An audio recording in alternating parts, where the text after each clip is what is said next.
Hello everyone, welcome back to my channel. Today I will discuss a short story, The Yellow Wallpaper, written by Charlotte Perkins Gilman.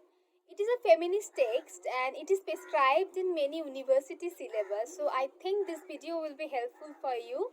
So before going to the text, I will tell you some facts about the author because these facts are directly connected to the text. Charlotte Perkins Gilman gave birth to a daughter. After that, she suffered from postpartum psychosis. This is the terrible disease of nervous breakdown that happens after the delivery of child. So, in today's context, this disease is recognized and treated by the medical community. But at that time, any kind of female depression was recognized as hysteria by the doctors, and they were not ready to recognize it as a real problem. According to them, these problems are secondary pseudo symptoms, and they used to suggest rest cure as its treatment. Gilman's doctor, Silas Ware Mitchell, also suggested rest cure when she suffered from postpartum psychosis. The story was written in 1892, and Gilman herself told that the story originated from her experience as a patient of postpartum psychosis, and she wanted to convince her doctor Silas Ware Mitchell that rest cure cannot cure postpartum psychosis. So we can say this story is a semi-autobiographical account of the author. In this story, we see uh, our narrator writes a secret diary, and the story is actually the series of entries in her diaries. The narrator of our story, who is unnamed throughout the story, gives birth to a child and suffers from postpartum psychosis. And his husband, who is a doctor, believes that rest cure will cure this problem. We also come to know in the story that narrator's brother is also a doctor and he also think the same thing. In the story, we see narrator's husband takes her to a rented mansion and keeps her in isolation and forbids her to do any kind of work, even writing. So this place, the rented mansion, can be said the setting of the story. So, in the beginning of the story, the narrator tells us that there is something queer about the house, and when she says this to her husband, he laughs at her. Here, I would like to quote the narrator's reaction. She says, John laughs at me. Of course, one expects that in marriage. So, here, John is the name of her husband. So, this line gives us the keynote of the whole story.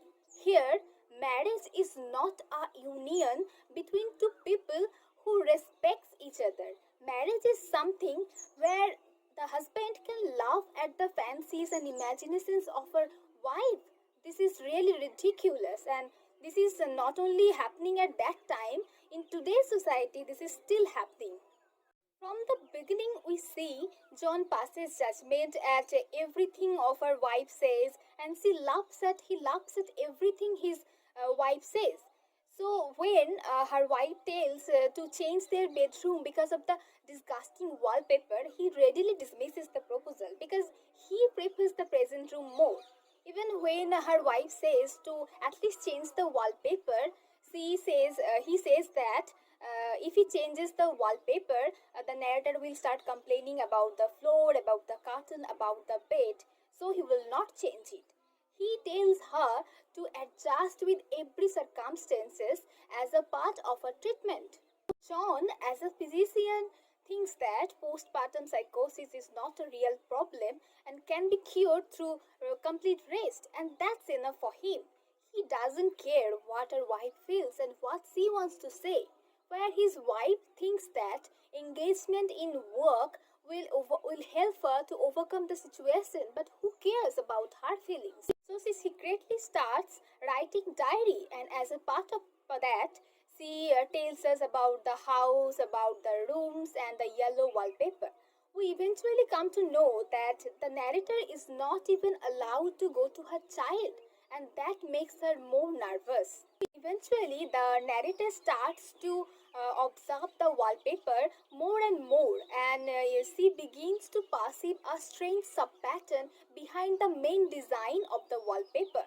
She is most of the time alone in her room, and she is busy observing the wallpaper. Because of that, the strange sub pattern starts to emerge to her as a woman, and the main pattern of the wallpaper starts to be the bars of a prison. So she thinks that a woman is present behind the wallpaper. At the beginning, he used to see one woman behind the bars, but eventually she starts to see many women creeping and crawling all over the room.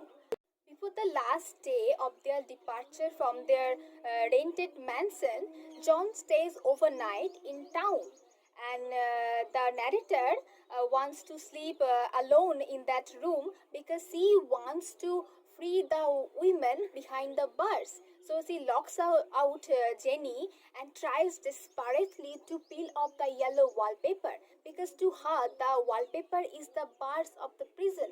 So she wants to break the bars and free the women behind the bars. So at first we see the narrator tries to free the women behind the bars, but after some time, to our utter surprise, we see the narrator thinks that she, like the other women behind the bars, has come out of the wallpaper, because the narrator has become totally insane. Finally, the husband of the narrator, John, arrives, and he tries desperately to enter the room. And finally, when he enters, he faints, seeing his wife crawling in the floor. So now, fainting in 18th and 19th century America is something which is relatable to women, because which makes them vulnerable, fragile, and weak, and men want to protect them. So the story started with a strong man and a vulnerable and weak woman, and at the end of the story, we see the man faints. And what is the lady doing? She says she has to creep over the body of the man because he has fainted on the path which she needs to cross to get into the wallpaper. Please observe this. She is saying that the man, she is not saying that John or her husband, because she is generalizing it here.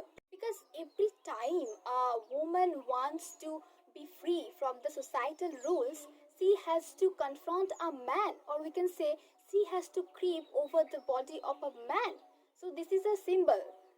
Like this, there are many symbols in the story. The most important of that is the yellow wallpaper, which is symbolizing the patriarchy, which has controlled and confined women through the years and still doing this. So that's all about the yellow wallpaper today. I hope you find this video helpful. So if you like this video, please like, comment and share with your friends, and please subscribe my channel to get more videos like this. Thank you.